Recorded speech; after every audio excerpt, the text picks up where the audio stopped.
Yet again, Australia's immigration detention policies are being called into question. 57 men, women and children in Australian immigration detention centres have been determined as genuine refugees but can't be released into the community.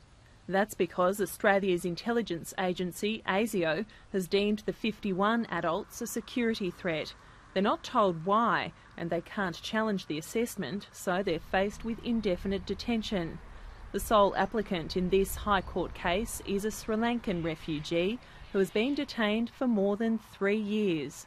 He has instructed us to bring these proceedings because he believes that he has the right to ask the court whether or not the government has the power to not only issue a negative risk assessment, negative security assessment on him without telling him the basis of it, but also whether in fact it is lawful to lock him up indefinitely and possibly forever.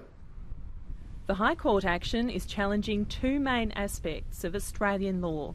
The first argument is that ASIO's assessment process is a denial of natural justice. The law requires a fair process which involves knowing the case against you, having a fair opportunity to challenge it, which is ultimately subject to independent scrutiny of the court.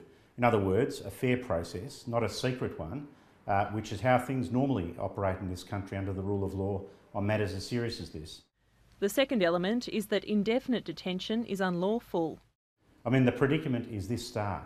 A refugee is locked up indefinitely on the basis of a negative security assessment made under a secret process on information he doesn't have and for reasons he's not told, and without independent review or scrutiny of the decision. It's like being sentenced to life imprisonment without even having been charged, tried and convicted, when it's like a secret trial. We don't know the process, we don't know the rules. Court documents name 5 defendants. They are the Director-General of ASIO, the officer in charge of Melbourne Immigration Transit Accommodation, the Secretary of the Department of Immigration and Citizenship, the Minister Chris Bowen and the Commonwealth. A spokesman for the Immigration Minister says he can't comment because the matter is before the courts. This case argues that refugees should have the right to an independent review of their security assessment. That was also a recommendation from the recent parliamentary inquiry into Australia's immigration detention network. It's nothing against ASIO, but these assessments need independent review. We are detaining people without charge. We are depriving them of their liberty. Where it is a sensitive issue of national security, and I understand these are very real concerns, ASIO and the government can argue in that tribunal that they want a special advocate so that that can be a person who is given security clearance to see the log of claims and test them without them having to be totally disclosed. It's how it's done in other countries. New Zealand does it like this, Britain does it like this. One person closely affected by the outcome of this case is Sri Lankan refugee Ranjini. She and her 2 young sons were taken from their Melbourne home earlier this month to Sydney's Villawood Detention Centre, despite having spent more than a year living in the community. Ranjini has been served with a negative security assessment. It's tearing families apart, and even for those that are together in detention, it's causing great harm.